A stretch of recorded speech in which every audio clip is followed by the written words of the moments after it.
The 101st Airborne Division was activated on August the 16th, 1942, at Camp Claiborne, Louisiana. Its first commander, Major General William C. Lee, noted that while the division had no history, it had a rendezvous with destiny. He understood that the new division would be called into action when the need was immediate and extreme. And he could foresee that one day it would fall on its enemies like a thunderbolt from the skies. The division's first rendezvous with destiny came on June the 6th, 1944. Landing on the Khotan Peninsula by parachute and glider in the early morning hours, the Screaming Eagles became the first Allied soldiers to set foot onto occupied France. Charged with clearing the way for the 4th Infantry Division's landing on Utah Beach, the 101st Airborne Division eventually linked the Utah and Omaha beachheads and liberated the city of Carentan. Only months later, on September the 17th, 1944, the division jumped into the Netherlands, spearheading Operation Market Garden.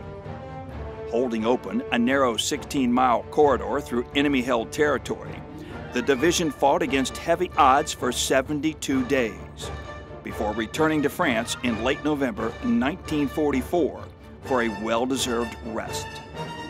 Once again, the rest proved to be a short one. 2 months later, the 101st Airborne Division was recalled to the front to counteract the massive German offensive through the Ardennes forest. Responsible for defending the critical road junction at BASTOGNE, Belgium, the division was surrounded by strong enemy forces that demanded its immediate surrender. Responding to the German ultimatum, Brigadier General Anthony C. McCullough made history with his famous one-word reply when he responded by saying, "Nuts." Although the siege of Bastogne was broken on December the 26th, 1944, intense fighting continued until mid-January 1945. The Allied units had effectively reduced Nazi gains in the area. Attacking into the heart of Germany through the Ruhr Valley, the 101st Airborne Division pursued retreating German forces into Bavaria. In spring 1945, the Screaming Eagles liberated the Landsberg concentration camp and Hitler's mountaintop retreat in Berchtesgaden. With the war over and a noteworthy history already behind it, the 101st was inactivated on November the 30th, 1945. The immediate post-war period marked an intermittent existence for the Screaming Eagles, with several reactivations and inactivations at Camp Breckinridge, Kentucky, and later Fort Jackson, South Carolina. The Screaming Eagles were finally reactivated on September the 21st, 1956, at Fort Campbell, Kentucky. There, in the peaceful countryside of Tennessee and Kentucky, it began its preparation for challenges expected on a nuclear battlefield. Fortunately, that day never came. Instead, 1 year later, in September 1957, as 9 African-American students, known as the Little Rock Nine, attended classes at Little Rock Central High School in Little Rock, Arkansas, President Dwight D. Eisenhower sent elements of the 101st Airborne Division to safeguard their passage. From there, the division continued its stateside role through the challenging and troubled 1960s in places like Oxford, Mississippi, and Detroit, Michigan. Soon, the division was off on its next rendezvous with destiny. On July 29, 1965, the 1st Brigade of the 101st Airborne Division arrived at Cam Ranh Bay in the Republic of Vietnam, where it quickly earned the nickname the Nomads of Vietnam. The remainder of the division stayed at Fort Campbell until ordered to Vietnam in late 1967. During the enemy's ill-fated Tet Offensive, the Screaming Eagles were involved in combat operations from Saigon to Quang Tri Province. Later, the division settled into Tuo Tien Province, where it continued offensive operations. In August 1968, the Screaming Eagles shed their parachutes in favor of helicopter-borne operations, earning a new designation, the 101st Airborne Division, Air Mobile. Following another successful campaign, the division began its redeployment from the Republic of Vietnam in the fall of 1971. The official welcome home ceremony took place at Fort Campbell on April 6, 1972. The post-Vietnam period was a time of change for the Army and the 101st Airborne Division, Air Mobile. In February 1974, then Major General Sidney Berry signed Division General Order Number 179, authorizing wear of the new Air Mobile qualification badge. Reflecting a shift in its organizational structure and reorientation toward fighting Warsaw Pact nations, the division was redesignated as the 101st Airborne Division, Air Assault, on October 4, 1974.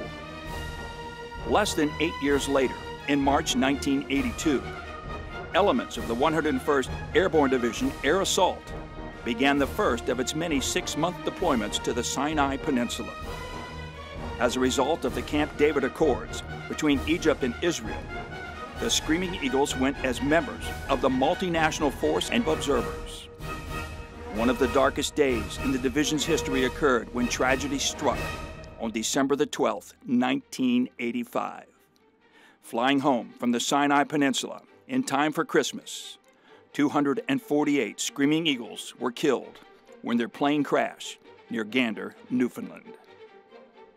Always on the ready, the 101st Airborne Division, Air Assault, deployed next in August 1990 in support of Operations Desert Shield and Desert Storm. During the liberation of Kuwait, the division fired the first shots of the air war. As they secured Iraqi territory in the Euphrates River Valley, the division conducted the longest and largest air assault operations to date. Following the announcement of the Sofwan ceasefire, the Screaming Eagles were home again by May of 1991. 10 years later, on September the 11th, 2001, terrorism struck home and the world changed. Within 3 months, by the end of November 2001, leading elements of the 3rd Brigade Combat Team deployed to Afghanistan in support of what would become known as Operation Enduring Freedom. In March 2002, the Rakkasans were, in part, responsible for offensive operations in the Shoikat Valley and dealt a crippling blow to the Taliban and Al-Qaeda. 1 year later, in February and March of 2003, the division deployed to Kuwait in a grueling air and ground movement of 570 kilometers through Iraq's hostile territory and intense combat in urban areas. The division exhibited its flexibility and lethal firepower at every turn. Fighting its way from Najaf through Karbala and Hilla, the division eventually consolidated in southern Baghdad in mid-April 2003. Ordered to northern Iraq shortly thereafter, the division conducted the longest air assault in history and quickly assumed responsibility for Mosul. After another successful engagement, the Screaming Eagles redeployed to Fort Campbell in early 2004.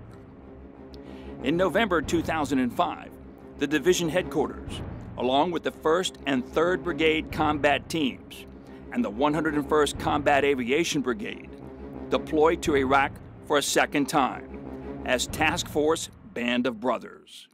The division assumed responsibility for the northern half of Iraq, the largest area of operation in the country.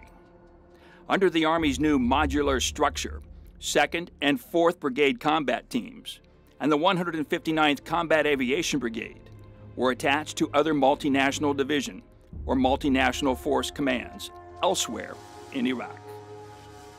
After a short time at home, in late 2007, the majority of the division deployed again. This time, the 1st, 2nd, and 3rd Brigade combat teams and elements of the Sustainment Brigade deployed independently to Iraq, where each served under the command of different multinational divisions. The 101st Combat Aviation Brigade deployed to Afghanistan and was eventually relieved by the 159th Combat Aviation Brigade. These units were followed by the division headquarters the following spring. In March 2008, the division headquarters and its Special Troops Battalion joined the 4th Brigade Combat Team and the 101st Sustainment Brigade in Afghanistan in support of Operation Enduring Freedom. As Combined Joint Task Force 101, the warriors of the 101st trained Afghan National Security Forces, where side by side they pursued insurgent groups wherever they could be found. After a brief respite at home, the Screaming Eagles began training for its most recent rendezvous with destiny. When planning the surge in Afghanistan, the Army characteristically relied on the 101st Airborne Division Air Assault. In support of Operation Enduring Freedom, for the first time, the entire division was deployed to Afghanistan. Although divided between two major commands, Regional Command East and Regional Command South, the division brought its unique capabilities and tenacious reputation to the battlefield. The objective was to help Afghanistan provide security for its people and resume its rightful place among the peaceful community of nations. As we take time to reflect on our division's great history and its accomplishments, our thoughts remain with those units still engaged in combat operations in Afghanistan. Above all, we bear the memory of the Screaming Eagles who made the ultimate sacrifice. In a land where liberty and freedom have been earned and preserved, the Screaming Eagles of the 101st Airborne Division Air Assault remain trained and ready for their next rendezvous with destiny.